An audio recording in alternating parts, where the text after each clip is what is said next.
From McMaster University, I'm John Preston, and you're listening to Big Ideas for a Changing World. In this series, you'll hear from researchers from McMaster's Faculty of Engineering and beyond who are creating innovative solutions to our world's greatest challenges. I have the chance to see some of these solutions up close as the faculty's Associate Dean for Research and External Relations. Today, we're delving into the latest research on cloth masks or face coverings. We'll hear how far we've come in determining which materials and designs work best to protect against COVID-19, but also how researchers at McMaster are helping to advance Canadian standards for masks. You'll hear from two researchers from the Faculty of Engineering and two researchers from the Faculty of Health Science. As part of McMaster's Center of Excellence in Protective Equipment and Materials, this group of researchers has spearheaded mask testing efforts in Canada since the start of the pandemic. With that, a warm welcome to our guests on Big Ideas for a Changing World. My name is Catherine Clace. I'm a kidney doctor in the Department of Medicine and a member of the Department of Health Research Methods here at McMaster. I usually work on the optimal use of drugs for people with chronic kidney disease. And from a methods perspective, my experience is in how to review and synthesize information from a number of different primary publications. I'm Myrna Dolovich. I'm an engineer in the Professor of Medicine in the Faculty of Health Sciences at McMaster. My lab, I'm based though at St. Joseph's Hospital, where I have my aerosol research lab. We do testing drug delivery on drug delivery devices and various aspects of aerosol drug delivery to patients. My name is Charles Delannoy. I'm an assistant professor in chemical engineering at McMaster University. My research straddles both chemical engineering and environmental engineering, where we primarily focus on developing novel technologies for environmental remediation, water treatment, wastewater treatment, desalination, and in some contexts, remediation of soils and contaminated environments. I'm Zainab Hosseini-Dus. I'm an assistant professor in the Department of Chemical Engineering. The focus of my research is translational bacteriophage research. So I work with the bacteriophages. These are viruses that infect bacteria, so they're good viruses. They can be used as alternatives to antibiotics. And the aim is to generate the knowledge and the tools to move from the wealth of information developed by basic scientists, microbiologists, to move this information into the clinic. And so there are gaps in knowledge in between that we address. Before we get into the research on cloth masks, I'd like to break down how COVID-19 transmission happens and what role masks play in preventing that. Can one of you describe this for us? The modes of transmission for COVID-19 viruses, it is still a conversation that is in play. There's airborne transmission, and then there are droplets, fomite transmission. And they really involve different parts of the aerosols that are released when you are coughing, sneezing, laughing, talking, singing in front of somebody who may or may not be infected. So the larger droplets in the aerosol, those that are greater than, say, 10, 15, 20 micrometers in size, will sediment reasonably quickly out of the aerosol cloud onto surfaces that are present in the area that has been exposed. So chairs, tables, whatever is there. And if people touch them in a certain period of time, they may or may not be infected. The other aspect is airborne transmission, and this is related to the very ultrafine part of the aerosol cloud, nanoparticles that remain in suspension in the air, and they travel with air currents and remain in the atmosphere of the room or wherever it may be happening, restaurants, etc., shops. And these can be inhaled over time with people that are in that area. So it's important to recognize that there is now the consideration of the airborne transmission is the main mode of transmission for COVID-19 virus. And the fomite exposure is less of an issue. And I think you would see that in the literature as well that is coming out. So masks are important for both. And we need to be able to understand that we have to protect ourselves and protect those around us from exposure to the virus and from inhaling the virus. And that's done with face masks. More and more evidence is showing that not only are the public protected from someone exhaling the virus by wearing a mask, but also the wearer can also be protected in some degree from the public exhaling the virus on them.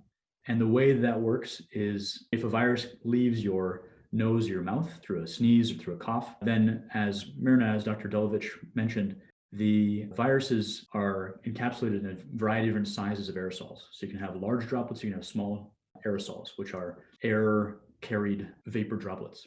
And if you have very large droplets, then the mask simply acts as a sieve or a barrier. So kind of like if you're separating pasta from water using a sieve, that mesh helps trap those larger particles. Smaller particles are not going to be captured like pasta through a sieve. They will be able to, in some degree, travel through that sieve. But a properly designed mask that's of multi-layers, or that is a complex web of very fine fibers, increases the chance that a very small particle will eventually hit a mask fiber. And the more complex web, the more what we call tortuous the path, the more time the virus spends trying to travel and weave its way through that mask, the more chance there is for impacting that virus with material within the mask. So that's generally how masks work. And the real challenge is to design a mask that has a very high number of tortuous pathways, so a very high number of routes for the virus to have to travel through in order that the possibility of hitting a fiber is greater and greater and greater without impacting the breathability of that mask. That means without making it so difficult to breathe through it that air escapes out the side. So that's primarily for the transmission of a cougher or a sneezer through the mask they're wearing. Now, for the other side, for the public or for airborne aerosolized viruses that might exist in the atmosphere, a mask is the same thing. It can also prevent the virus from diffusing, from getting through the mask into your mouth and nose, and that's very effective. But as we've seen, you can also get the virus through other orifices, for example, your eyes, or if you touch something and then touch your mouth later. So it's not 100% effective to protect you from the outside environment, but it really does reduce some of the main modes of transmission. Catherine, a few months ago, you and your team published a review of various filtration properties of cloth masks. How did you get into this area of mask testing as a nephrologist? Can you summarize your main findings for us? Back in March, we realized that patients who are treated with hemodialysis in dialysis centers would be uniquely at risk. They're a group of patients who have very high levels of comorbidity to start with, so they would be very vulnerable to the disease. And then they have to come to a dialysis facility 3 times every week, and the physical layout of our dialysis facilities is completely fixed. So ideally, we were thinking we would want to adopt universal masking. That is, the staff wear a mask, patients wear a mask throughout the entire treatment. And we thought that that would likely mitigate the risk based on evidence that we had from healthcare workers. But at that point, we didn't have enough personal protective equipment to even consider doing that. And so I started thinking, I can make cloth masks. We were looking at people in China using improvised PPE on the news.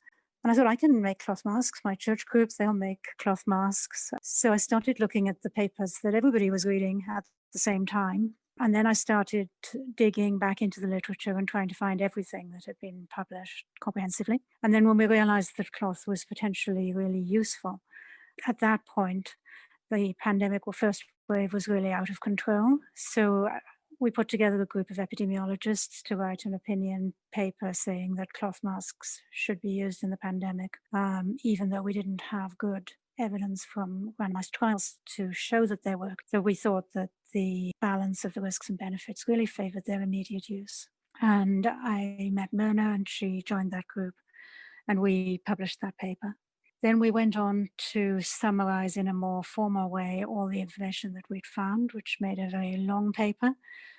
We realized we were novices in the field, so we really wanted it to go through peer review. We didn't put it on a preprint server. We were patient. We had 4 reviews. They were all quite challenging. They were all quite answerable. And eventually we had our review paper published. And at the same point as that being published, we published our plain language equivalent, which is our website, clothmasks.ca. And what are the best masks? According to the literature, they're 2 to 4 layer cotton, at least 100 threads to the inch, probably around 150 grams per square meter, certainly not a lightweight material, something more like a t-shirt or a tea towel than like a bed sheet. Charles, you've been working on identifying the features of cloth materials that predict good breathability and filtration. How fine is this line, and how many materials are you talking about? There is this trade-off that we find between very breathable masks that let a lot of air in, but then as a result, let a lot of viruses out or let a lot of viruses in, and very dense masks that, if you think about a piece of saran wrap you wrap around your face, won't let very many viruses out, but also won't let you breathe. There's got to be a balance between letting the breather breathe and still being effective for filtering the virus. And that balance is not so straightforward. It's not so linear. So in our preliminary findings, what we're still putting together a bunch of research about is that there seems to be, for a lot of materials, a trade-off with more breathable means less filtration abilities, or more filtration abilities means less breathable, but not in all materials. There's some really fascinating materials where this trade-off doesn't perfectly correlate. Within the group of materials, we see some correlation. So for example, in a variety of different 100% cottons, we see some consistency. But if you move to a very different material like polypropylene, what's put into N95 masks or surgical masks, they don't follow the same trade-off trend as cotton. They actually are overall better. They generally seem to have much higher filtration ability for the same or greater breathability. So we're trying to understand what are the fundamental properties of these materials, their pore size, the thickness of the fiber, the type of material, so cotton versus wool versus polypropylene, and how that influences both filtration and breathability. And then using those fundamental properties of the material, see if we can provide simple and clear guidelines for manufacturers in a series of parameters we call industry descriptors, IDs, such as TPI or thread count. So everyone knows about Egyptian cotton has a very high thread count. Lots of manufacturers know about thread count as well. So can we correlate breathability and filtration ability to something that manufacturers know about, like thread count or type of material? We don't have a perfect answer yet, but what we do know is that the more occluded the pores, that means, or the more tortuous the pathways, in plain language, what that means is the longer it takes for a particle to travel through the material, the greater the chances are that that particle or that virus will be captured by that mask. And that's actually why polypropylene works so well, because it's created in a big messy mat of fibers. And so it takes a long time for viruses as well as air to travel through this messy network. And that length of time increases the chance that it's going to get captured by one of those fibers. So at the beginning of the pandemic, when I got into this research, we didn't have any ways to test the masks properly. We just had our grit as engineers to build something with your generous help, John, and with McMaster's generous help. We built our first preliminary system, which advanced to our now much more sort of fancy system that's much faster to use. So at the beginning of the pandemic, our first system took about 2 or 3 hours to test one mask. Now we can do that in about 15 to 20 minutes. We have been working with a variety of companies that are trying to invent new mask materials, are trying to help get some mask materials certified to verify the effectiveness of masks that are already out there for healthcare workers. And in conjunction with Dr. Claes and a variety of other researchers, we've been testing the effectiveness of cloth masks that are out there in the public domain, as well as huge number of materials that you could buy from fabric stores like Fabricland or other big suppliers. So to date, we've tested over 170 different types of materials and about 30 different types of known well-made masks to give us a broad swath of what materials work and what materials don't. And we hope to have that published relatively soon. We're still finalizing some of those details. You mentioned this tortuous path that takes place for a particle to get from one side of the filtration material to the other. Of course, depending on the size of the particle, the transmissions could be very different. So my understanding is large particles will be ballistic. And so you can almost look at a line of sight to see whether or not it has a chance to get through. But at very small particle sizes, they're going to have random motions take place just through their interaction with the air. Do you find a difference in terms of how the different sizes of particles are filtered, or do things more or less scale across all sizes of particles? No, you're absolutely right. Like you mentioned, larger particles will be much more ballistic in terms of they will follow straight lines of flow more readily. So if you breathe in and out, the larger particles will just flow in that straight line. Whereas very small particles are not going to be influenced as much by that breath flowing in and out. They'll be impacted by what's called Brownian diffusion or Brownian thermal motions. And so they have a random motion as they travel from one place to another. And then there's these unique particles that are not too small and not too big, just Goldilocks particles, which are impacted both by diffusion, Brownian diffusion, as well as the ballistic phenomena, these flow lines. And so as a result, are quite difficult to capture. They're too large to be fully influenced by the Brownian motion, too small to be fully influenced by the ballistics. And so you need a combination of effects to try to minimize their transmission.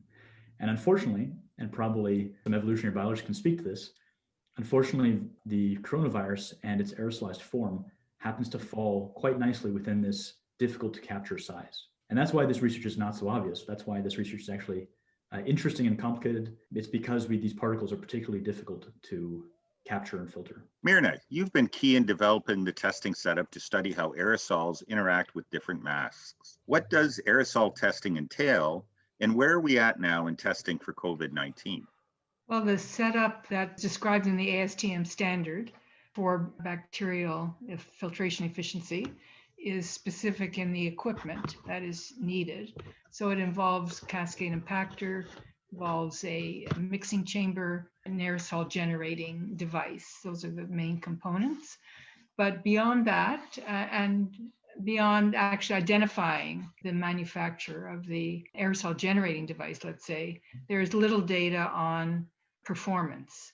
So if you change flow rate, if you change pressure, if you change quantity of fluid in the reservoir, it seems to affect the performance characteristics, which means the exposure of the aerosol to the material you're testing will change. And so we're currently, with my research assistant, Rod Rem, working out these details because we have to understand how the system works before we can be assured we're going to get reliable results when we're testing actual material. We're almost done, probably have another few weeks to go for the first setup. That is a setup for bacteria. And we can start then making measurements with actual face mask material. The second setup is for viruses, and it's a little different. Similar components, but the viruses are much smaller in aerodynamic size and physical size. And so we have to go through the same routine for them. The outcomes are slightly different. So we've been working on this, I think, I want to say since March, which is amazing, given that here we are in December, but we were getting there. The research has been very, very interesting. And of course, it gave me a chance to form collaborations with, people like Mirna, who are experts in aerosol research, and, from my lab to learn so much. Now, the capacity that I'm using these phages or these viruses is that they are surrogates. They are models for the actual pathogenic virus. And so we're aerosolizing phage. And using these aerosolized virus phage, we're looking at the filtration barrier efficiency of masks and their ability to actually filter out the viruses. And the phages that we're using, their surface structure is similar, their size is similar to SARS-CoV-2, their surface structure is similar to SARS-CoV-2. And so they're reasonable models for the infectious virus. Specifically, the part that we've been focusing on is we've been looking at the standard for testing the bacteria filtration efficiency. So the filtration efficiency of masks against aerosolized bacteria. And we've been looking at that in more detail from more of a researcher's perspective to find if there are any inconsistencies, any biases, and also kind of cross-checking that with a setup that we've put together for quantifying the filtration efficiency of these masks against aerosolized viruses, which is not something that there's no standard currently for this. The standards only call for bacteria filtration. So this is the part that we've been focusing on, trying to understand if bacteria filtration is actually a good indicator for virus filtration. And of course, putting together the test setup, the standardized test setups that are very important for this work. And of course, in the process, Mirna and I have formed a collaboration with Hamilton Health Sciences, with the Canadian Standards Association,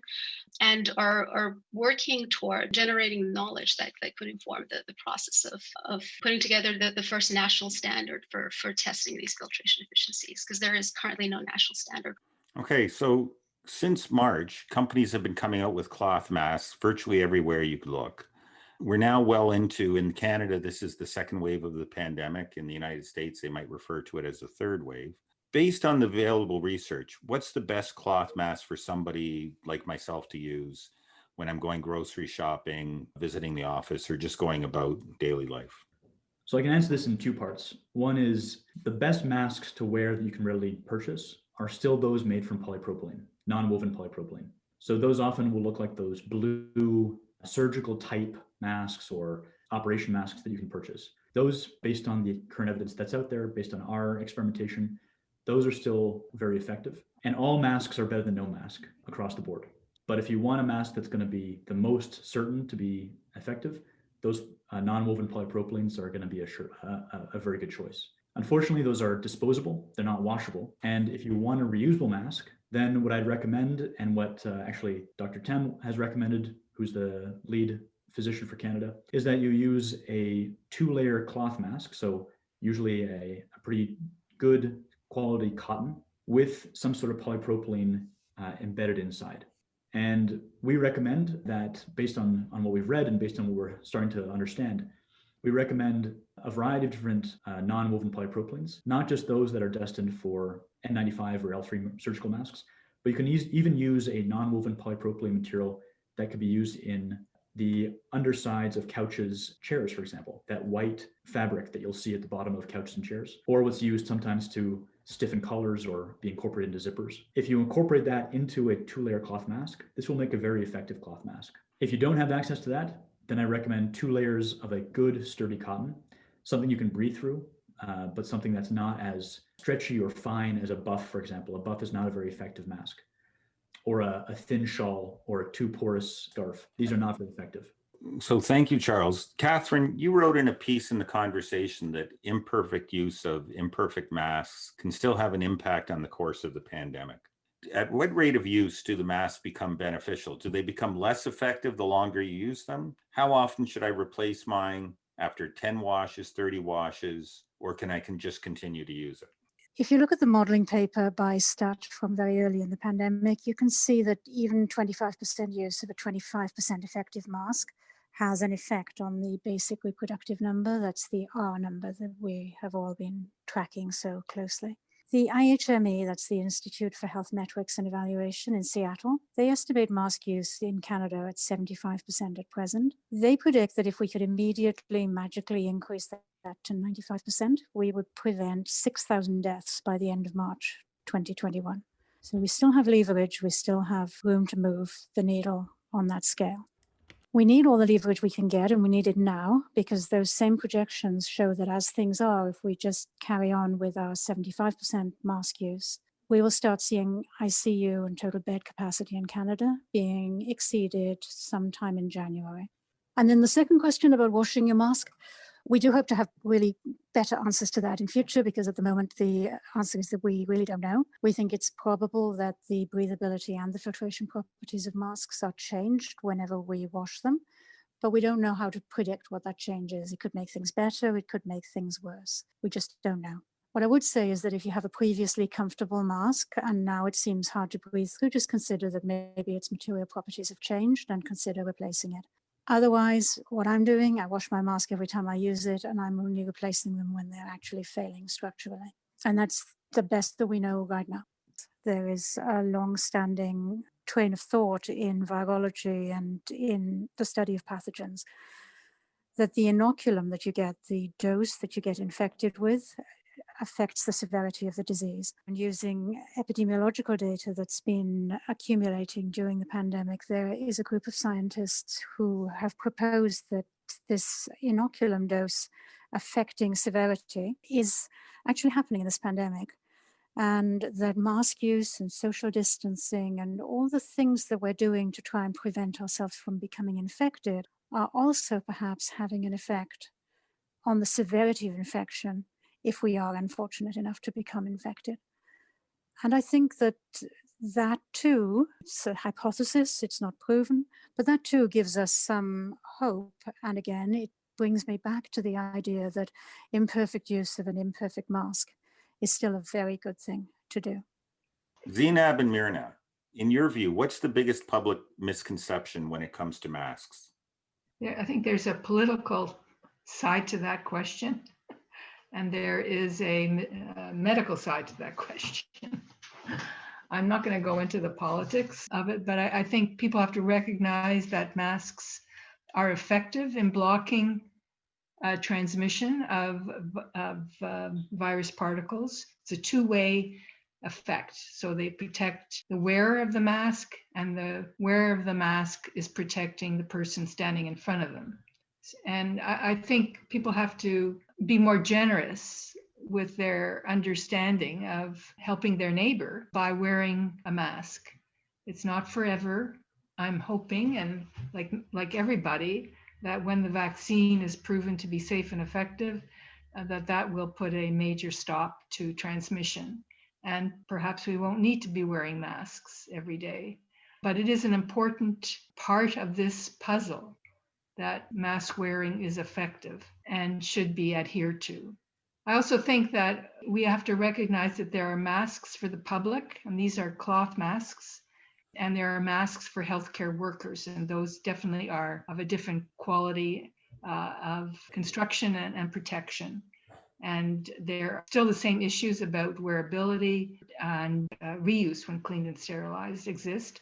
And mask fit for different segments of the population have to be addressed. Masks are not designed for men with beards, for example, and we are looking into this as part of the CIHR grant that Zainab and myself received. So there are many aspects, and it's important, at the bottom line, it's important to understand that masks are effective. A small thing to add, I think one of the misconceptions is that masks can replace social distancing, which we know is not the case. They are very effective, but one of the things that I see with populations that wear a mask is you can wear a mask and then go into crowded areas and get closer to people, which at least the masks that are not well fitted, that doesn't seem to be the case. That's not what the data shows. Charles told us a little bit about the propagation characteristics of particles depending upon their size. So can you talk about the strategies? People have talked about the length of time that you're near somebody who might be infected, the physical distancing that you have, the amount of time in a closed room. Where and when are cloth masks at their most effective? And where and when are there still concerns that somebody should not be relying upon a cloth mask to protect them? I'm not sure we have all the data to answer those questions. I think, if we're talking about airborne transmission, we have in the hospital particularly, we really have to understand the ventilation patterns in patients' rooms, in the OR, in the clinic. Are they sufficient to, in a sense, sweep any particles that may remain suspended in the air? They diffuse. These nanoparticles can remain in the atmosphere for long periods of time and travel with air currents. It's like smoke. We use smoke as a test substance for nanoparticles, and you can see a smoke, but it doesn't remain in your line of vision for very long. And that's what happens with the particles that are exhaled that are within that size range. The others, and Charles mentioned the trough in the curve that occurs between sedimentation, not impaction, but sedimentation and diffusion. And it's a well-known observation, and it curves around half a micron down to 0.1 of a micrometer in size. And that borders both on the virus size range and the bacteria size range. So we have to understand that those particles will remain in the air streams and look at the ventilation patterns in the room. And in schools, in grocery stores, where people are wearing cloth masks, we really have to either improve the ventilation, can't always open the windows, and get rid of these particles. So ventilation is becoming a major topic of consideration amongst many aerosol scientists, and one that deserves good attention. Zainab, can you elaborate on how your team is working towards developing a set of Canadian standards and that would enable the average consumer to know what kind of protection they're getting with their mask? So what we've been doing in the past 7, 8 months is when we started this research, Myrna and myself got in touch with the Canadian Standards Association. And of course, Myrna had been collaborating on other projects with the CSA before. And it turned out that the concerns that we had was shared by the CSA. And the concerns that we had was the standards that we were trying to set up in our labs. They seemed vague and at some points inconsistent and at some points even dangerously biased.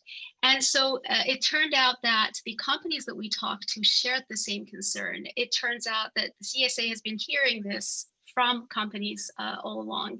And now we know that ASTM is also shares the same concerns. And so the shared concern brought all of us together in working towards now developing a set of national standards for testing the filtration efficiency of masks. And I want to emphasize these are testing the filtration efficiency of material, of course, testing the performance of masks.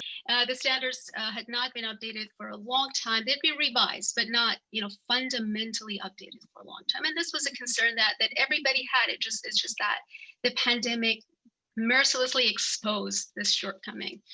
And of course, on the national side in Canada, it also showed us that how much we lack local knowledge, how much we lack the local knowledge, local infrastructure that we have inside the country so that we do not have to, in conditions where there are border restrictions, we do not have to rely on our PPE, specifically our masks that are the most important line of defense for our frontline workers being tested in labs outside the country. And of course, being held in line because every country at that point prioritized their own personal protective equipment.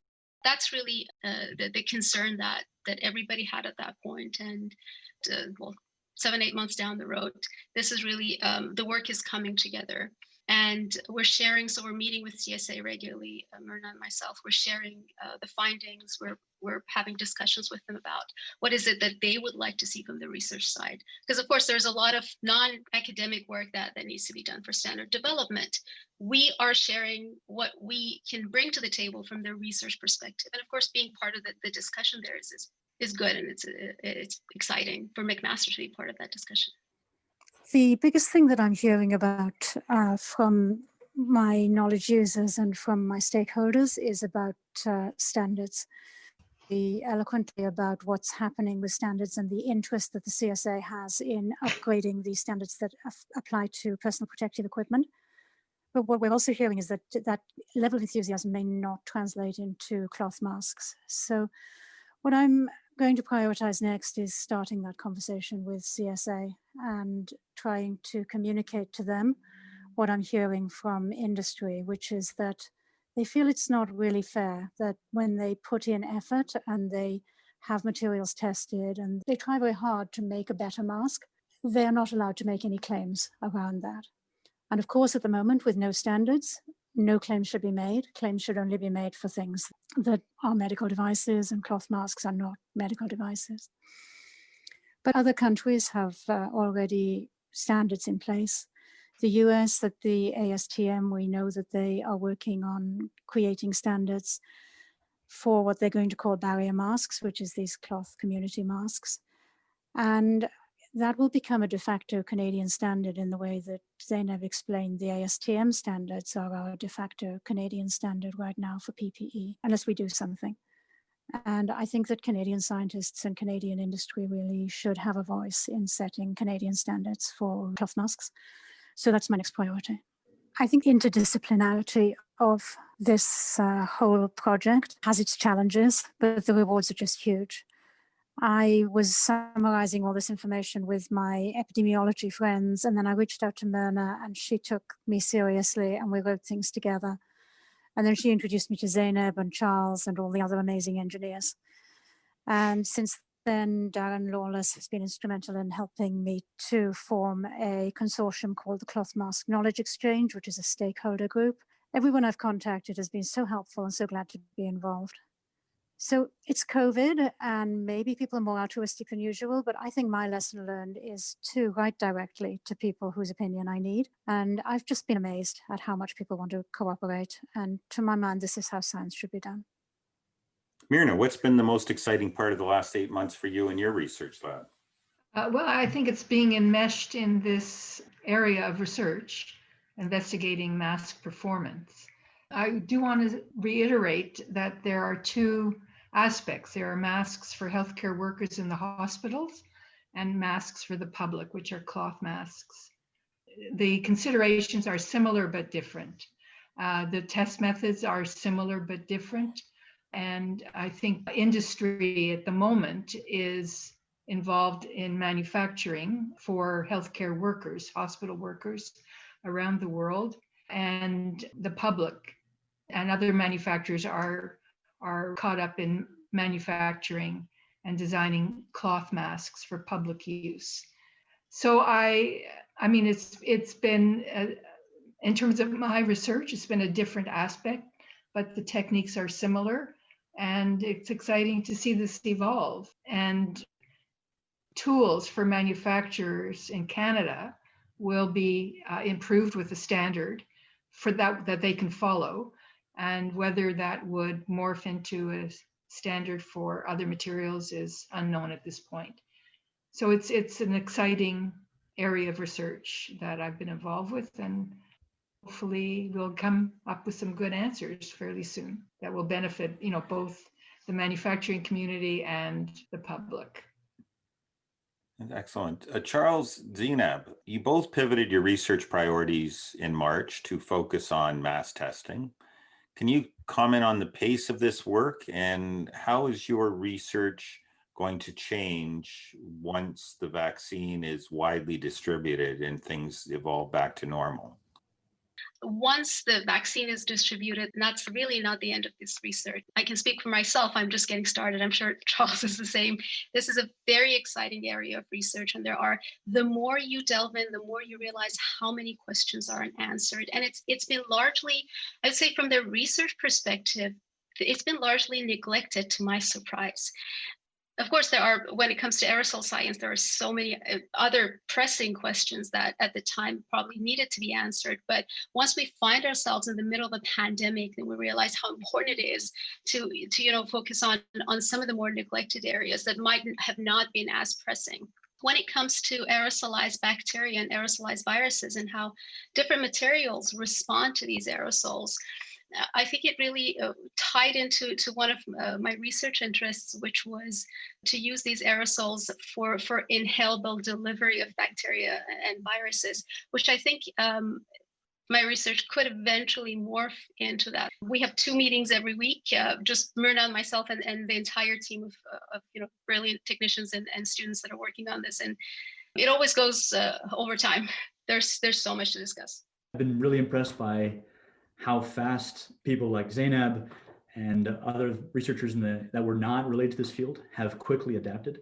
I've been impressed in my own lab. As professors, we advise, we direct students, we help them do the research, but the people actually in the labs doing the research are the students themselves, or the PhD and master students.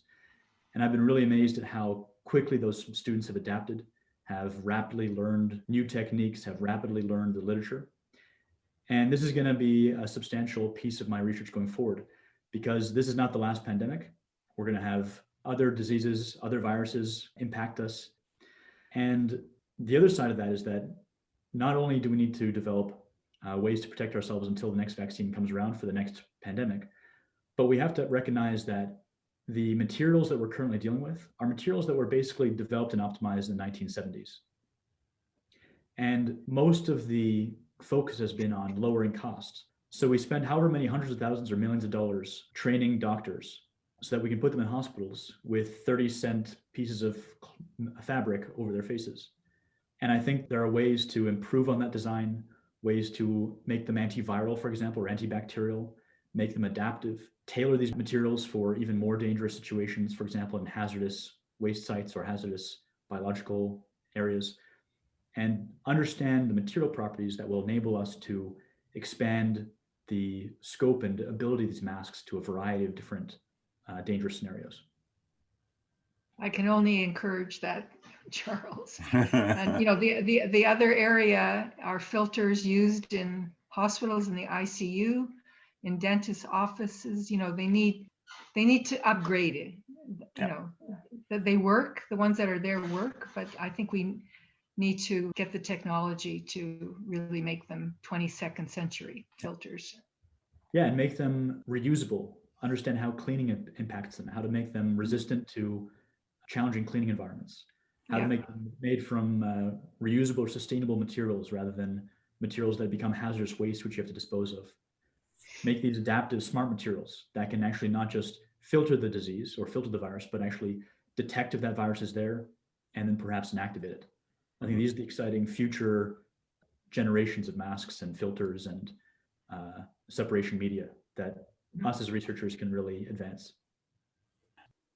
What keeps you up at night? So it's just, what's your greatest concern with how things are going right now? I sort of answered. I said funding is a major issue for everybody. My answer would be getting the research out to the public on time. Catherine? What keeps me up at night is not having enough money to buy a TSI 8130A. That's a very nerdy answer. I'm sorry. Yeah, I know, it's great. It's a weird answer from a kidney doctor too. Zainab, I think we haven't asked you yet. I think I have to agree with Charles. There is so much information that is being published, both on non-peer review platforms and in peer review platforms. And I think getting the right kind of research out to the public, reliable research out to the public, I think that's really the most important thing. There's a lot of noise out there. Got a couple other questions for the group. What advice do you have for students, engineering students, medical students, health sciences students, public policy students, who are interested in getting in this field of research?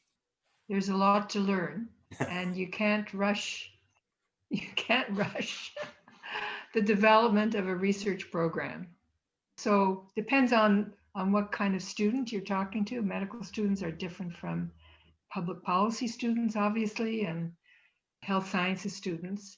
So there's a lot of questions to be asked, and perhaps we need to delegate those questions to different groups of students that may or may not be interested in the areas. I have to say I've been amazed. I know Charles mentioned this. I've been amazed at how fast students that we've been working with adapted to the change of the research direction and the changes in the same research that we're working on, the daily changes and the needs that need to be met. And I think flexibility is one thing, and staying curious is the other thing that I would recommend to students in general. So, and of course, as Marina said, I cannot agree more. There's definitely a trade-off between doing reliable research and the pace at which you do that research. Of course, we need to, as I said, get the research out to the scientific community and the public fast, but it takes time to do reliable research. And so sometimes you can see both researchers and students losing patience, which can't be done if you want to do reliable work. I do also think that we need more collaboration between Faculty of Health Sciences and the Faculty of Engineering. I mean, there is a lot of collaboration now, but these types of issues do beg the improvement on that collaboration. I think this has been a true exemplar of how to do that collaboration right. Something that maybe we hadn't done often enough before. We certainly have great examples, but not on the scale of this. What's the biggest takeaway you'll remember years from now about 2020? You know, I'm going to go back to the students. I'm going to remember the engineering students and how hard they have worked, how they volunteered their time and skills. And as somebody that actually works in a hospital, their motivating problem to start with was to protect people like me and my patients. And they're still working. We're 6-8 months into this now, and they're still working like crazy. And we have to try and pull them back and get them to have some balance in their lives. So I just want to mention from Zainab's lab, Lei Tian, who worked with me till 9 o'clock at night when we were trying to understand how to test cloth masks the way N95s are tested. And then Scott, Patrick, and Ryan, time that these guys have put in, their constant willingness to help, the application of the many skills that they have. That's what I'm going to remember. I'm going to remember how flexible we can all be. It's unbelievable. When you start collaborations, and I do collaborate a lot with people with different backgrounds, and especially those of us with more expertise, with more experience, seem to be set in our ways, and see the problem from our point of view. This experience has revealed to me how flexible everybody can be, and how fast we can move with the changing pace of events if it's needed.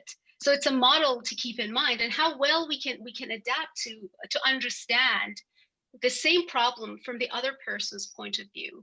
And that's, again, the problem was changing and is changing by the day. The scope of the problem is changing by the day. And there are people with such different backgrounds working together, which could be challenging at the best of times. This has just shown me that, we can do it. We can do it if we really want to. I would have to second what Catherine has said. The students have really impressed me. They were adaptable, fast-moving, energized, and excited. And equally, I think the doctors and professors who all came together from different walks of life, different research areas, volunteering their time. I mean, this was not our research. I was really impressed by how many people came together for one focused goal.